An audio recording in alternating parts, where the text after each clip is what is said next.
West Hall, everybody, and welcome to yet another video. Oh yes, and it is the second video of the day. I'm on a roll again. Actually, I had an idea, and before I do what I have to do, which is to build some more cabinets and some more of these billy shelves that you can see behind me, I thought, like, let's get it over with, and then you can do the other things.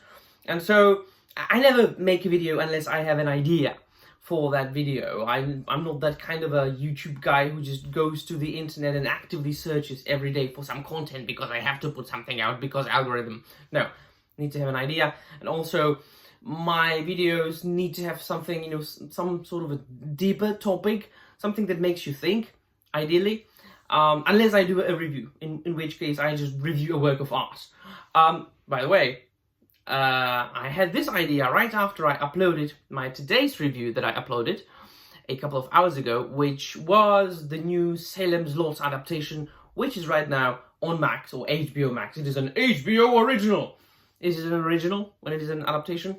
Nevertheless, I mentioned in that review that I haven't read the book in 15 years. That the last time I read The Salem's Lot by Stephen King was when I was 16. And so I had to review the movie as a standalone work of art, not as an adaptation. And then, of course, I did my review. I gave it kind of a positive review, very close to positive, definitely not negative. And then, of course, people started commenting, everybody, you know, to each his own, if they liked it or not. And then, of course, some of those comments were like very, very, very emotional, very negative. And I'm like, it wasn't that bad.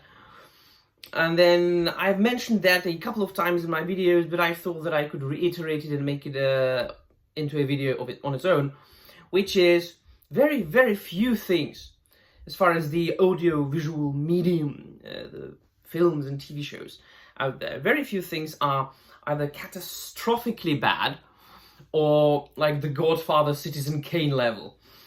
It's just the fact that, and especially then in the last 15, 20 years, something like that, like, very few things are just, like, flawless. Very few things are breathtaking, that are rewatchable, like, time after time after time again. There are, like, films that I can rewatch again and again and again. Like The Thing by John Carpenter, The Alien, the original one. Those are things that I can rewatch all over again. There are TV shows that I can rewatch over and over again, like The Red Dwarf or Black Books. I can watch, like, all the episodes, like, on repeat. But it's a rare case. Most of the things that you watch, especially nowadays, are just alright. It's just okay, man. It's okay. So this year, from what I can just come up from the top of my mind, that I reviewed from the new things, right? From new films. It was Alien Romulus, Wolverine and Deadpool, or Deadpool Wolverine. I reviewed Furiosa, which isn't like this year's film, but it's kind of recent. And then The Salem's Lot. And then I can remember like the new Hellraiser from, again, 2 years ago. It's all recent for me. It's all recent.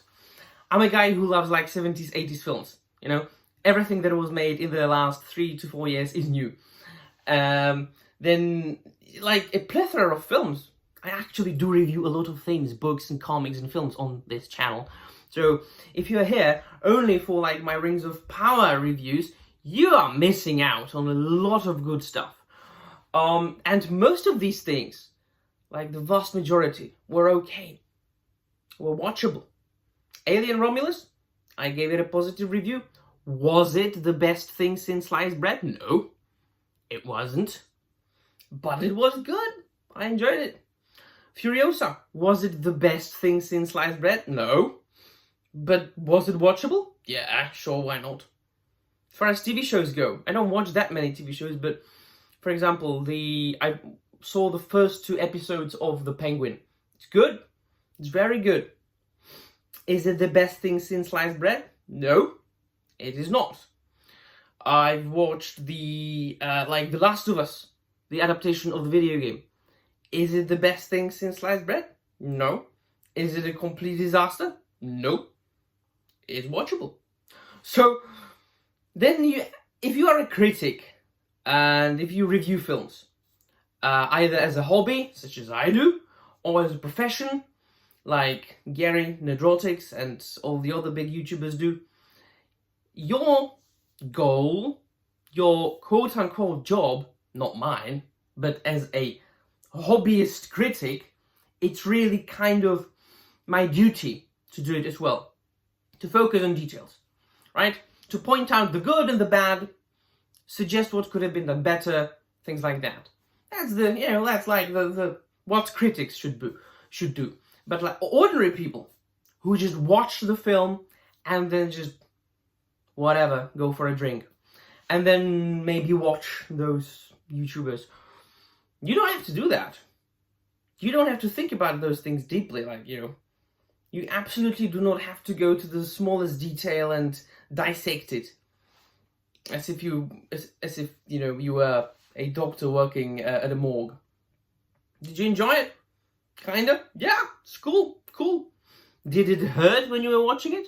No? Fine, fantastic. And it served its purpose. Were you entertained at least a little bit? Yeah, fine. Then of course, once again, I'm not saying now that we should be content with mediocrity. Absolutely not. We shouldn't. That is why I don't watch many things today made these days. That is why I go for the old stuff. That is why I read much more than I watch. I read a lot. I watch a little bit.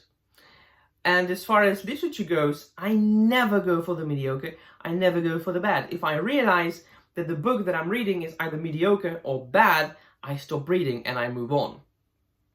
Not so with films. If I go to cinema, alright, I watch the film. If I watch something, I usually have to watch something with somebody. I can't watch things just by myself.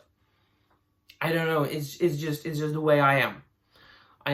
These days, I read by myself. But if I watch something audiovisual, I need company with me. So it's usually connected with the other person as well. It's like shared experience, right? The only thing I've watched by myself, unfortunately, was The Rings of Power, because I didn't want to make anybody else suffer.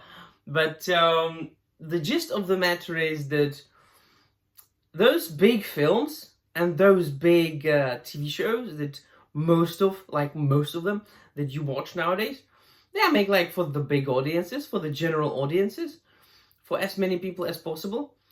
And if you are just a normie watching those films, I mean, yeah, it's okay. Most of those things are okay. And then, of course, there's this other aspect. If a quote-unquote franchise IP that you love is in question, that you are deeply invested in, there's another matter. There's another question. We have to look at things from different points of view.